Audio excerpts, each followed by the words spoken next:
জিয়া স্মৃতি ফুটবল টুর্নামেন্টের ফাইনাল খেলা, সমাপনী ও পুরস্কার বিতরণ উপলক্ষে ঠাকুরগাঁও বড় মাঠে মনোজ্ঞ সাংস্কৃতিক অনুষ্ঠানের আয়োজন করে ঠাকুরগাঁ জেলা বিএনপি।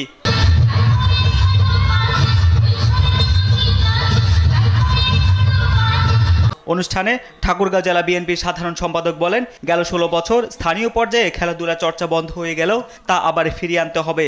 নতুন নতুন খেলোয়াড় তৈরি হোক এবং বিশ্বের বুকে বাংলাদেশ তার গর্বিত পদচারণা অব্যাহত রাখুক।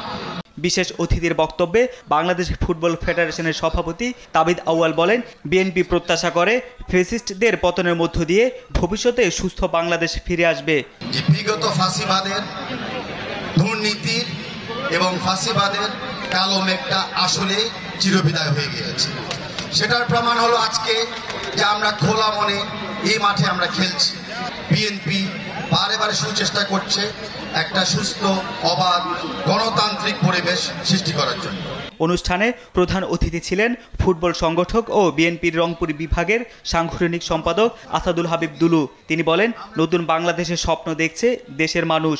ছাত্র বৈষম্য জনতার গণ অভ্যুত্থানের মধ্য দিয়ে আমরা একটি নতুন বাংলাদেশের স্বপ্ন দেখতে পাচ্ছি।